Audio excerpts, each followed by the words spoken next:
The toughest knight that ever lived wasn't French, British, or German. His name was Zawisha the Black, or they called him Zawisha Czarny. The stories say that he could jump over 2 horses while in full armor. He could squeeze the sap out of fresh-cut tree with his bare hands, and some even said he could do that with metal that was just taken out of the earth. He could wield a sword that took 2 men to carry. He won the knightly tournament in Perpignan 1415, defeating Spanish, French, and German knights. But his greatest contribution as a fighter was the Battle of Grunwald, where he helped lead the Polish and Lithuanian forces against the Teutonic Knights. And I'm sure a lot of you think that the Teutonic Knights were so great because they were spreading Christianity to Northern Europe.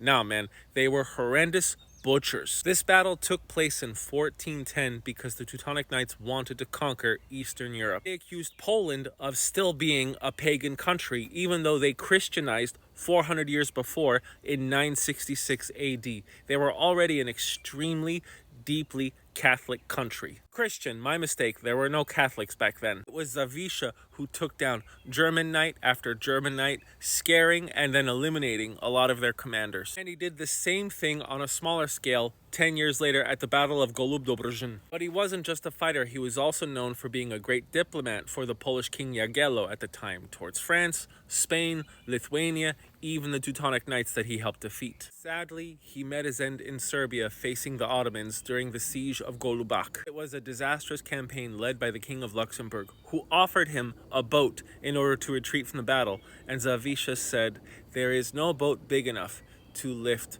my honor."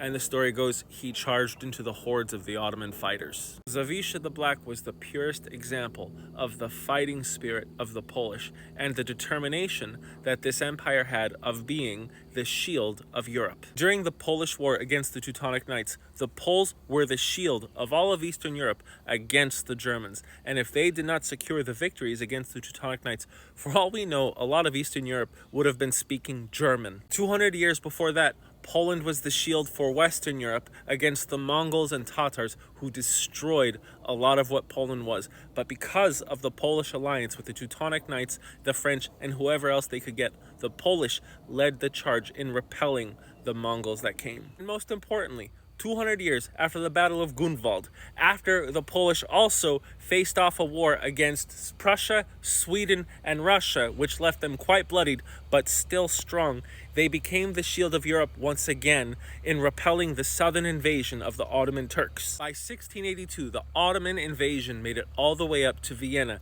and it was the Polish winged hussars under the leadership of Jan Sobieski that broke the invasion, that broke the siege of Vienna. And it is Poland, which is why a lot of us are not speaking Turkish right now. And of course, just like Black Zawisha, Poland doesn't get any of the credit. They were betrayed by their own noblemen, by their own allies, and for almost 2 centuries, Poland did not exist on the map. While Poland was absorbed by Austria, Prussia, and Russia, they were most brutally repressed by Russia, especially under Tsar Nicholas I. By World War I, they finally gained their country back, but by the beginning of World War II, it was taken apart by both Germany and the USSR. But now, nobody can really push Poland around. Not only does Poland have a lot of modern weaponry and a very tough army that is aching to get into this fight with Russia and Ukraine, they are also in NATO, the most powerful alliance in the history of Earth.